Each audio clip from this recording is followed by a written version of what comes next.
Hello guys, আসসালামু আলাইকুম। Welcome to my YouTube channel self Shamim.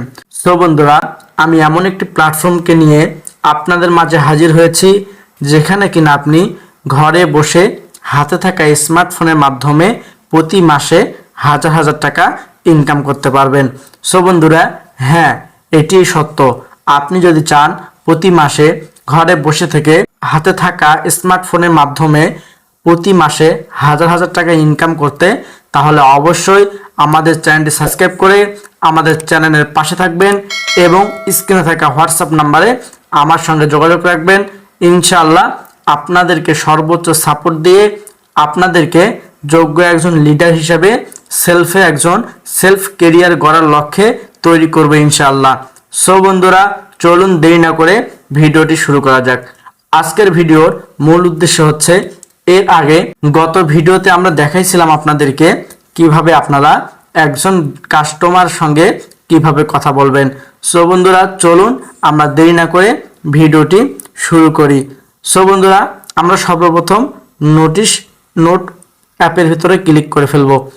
এরপর দেখুন, আমরা যদি একটু নিচের দিকে আসি, আমরা দেখতে পারবো কাস্টমার ডিলিং। এরপর আমরা একটু নিচের দিকে চলে আসব, কারণ আমরা এর আগে কিন্তু পার্ট 3 পর্যন্ত ভিডিওতে শেয়ার করেছিলাম। এখন আমরা আসব কিভাবে আমরা একজন কাস্টমারের কাছ থেকে ডেলিভারি চার্জ অগ্রিম নিয়ে নিব। সো বন্ধুরা, ভিডিওটি শেষ পর্যন্ত দেখতে থাকুন। আপনারা সকলেই একজন কাস্টমারের কাছ থেকে কিভাবে ডেলিভারি চার্জটি অগ্রিম নেবেন এই পদ্ধতি আপনারা জেনে যাবেন।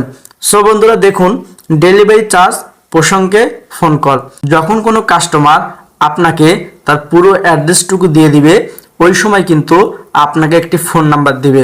তো আপনি কি করবেন, এই ফোন নাম্বার দিয়ে ওই মেম্বারকে কল করবেন। কল করার পরে ওই মেম্বারকে সালাম দিবেন।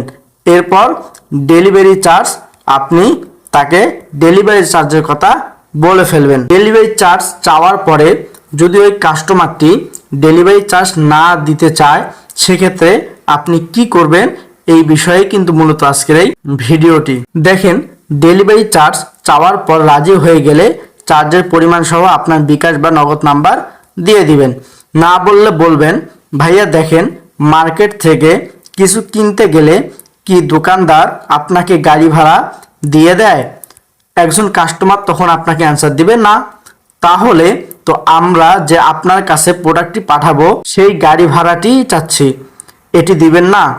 প্রোডাক্টের 1 টাকাও তো নিচ্ছি না। প্রোডাক্ট হাতে পাওয়ার পরে দেখে চেক করে ব্যবহার করে যদি দেখেন এভরিথিং ইজ ওকে, তখন না হয় আপনি পণ্যের টাকা দিবেন।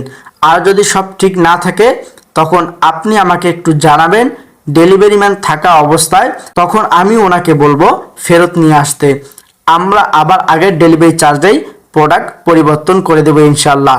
এরপর যদি রাজি হয়ে যায়, তাহলে আপনারা সেম একই কাজ করবেন, আপনাদের বিকাশ বা নগদ নাম্বারটি দিয়ে দিবেন। এরপর দেখুন, এই কথা বলার পরেও যদি রাজি না হয় বা সব টাকা একসাথে দেওয়ার কথা বলবেন, বুঝতে পেরেছি আপু বা ভাইয়া, আপনি আসলে আমাকে বিশ্বাস করতে পারেন নাই। টাকা নিয়ে যদি প্রোডাক্ট না পাঠাই, তো আমাদেরও বিশ্বাসের অভাব আছে আপনাদের প্রতি। কেননা এরকম অনেক কাস্টমার বলেছে টাকা সব পরে দিবে, কিন্তু ডেলিভারি ম্যান যাওয়ার পরে বা কল করার পরে সে প্রোডাক্টটি রিসিভ করতে চায় না। তখন তো আর ডেলিভারি ম্যান দাঁড়ায় থাকবে না, ফেরত এসে পড়ে। এতে ভাই আপু সব দিক দিয়ে আমার লস।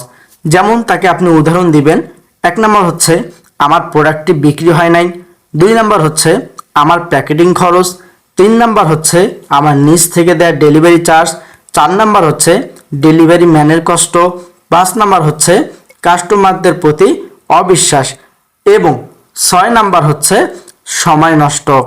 মানে সব দিক দিয়ে আমারই লস।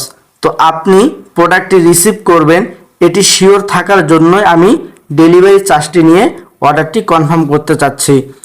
আর ভাই আপু দেখেন, আমি 100 বা 150 টাকা নিয়ে কি বেশি বড়লোক হয়ে যাব? আর আমি কেনই বা এই অসৎ কাজটি করে আল্লাহর কাছে গুনাহগার হিসেবে থাকব? আর আমি যাবই বা কোথায়?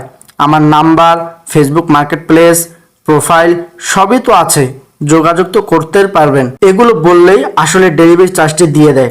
তারপরেও যদি না হয় তখন বলবেন, তারপরও না দিলে বলবেন, ভাই আপু আমরা অনলাইনে ব্যবসা এমনভাবে করি যাতে আমাদের থেকে সার্ভিস ভালোভাবে পাওয়ার পর যাতে আরও অনেক কিছু আমাদের থেকে নেন।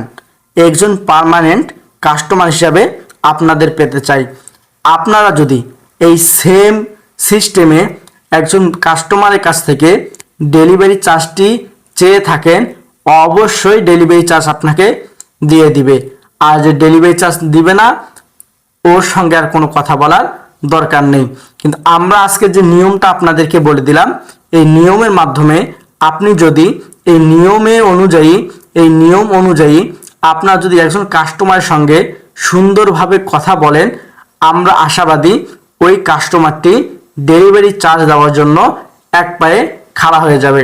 সো বন্ধুরা, আশা করি আপনারা সকলে বুঝতে পেরেছেন কিভাবে আপনারা ডেলিভারি চার্জটি অগ্রিম পেমেন্ট নিয়ে নেবেন। সো বন্ধুরা, যদি ভিডিওটি ভালো লেগে থাকে অবশ্যই ভিডিওতে একটি লাইক করবেন। আর যদি আমার চ্যানেল নতুন হয়ে থাকেন অবশ্যই আমার চ্যানেলটি সাবস্ক্রাইব করে পাশে থাকা বেল আইকন বাটনটি বাজিয়ে দিবেন পরবর্তী ভিডিও পাওয়ার জন্য।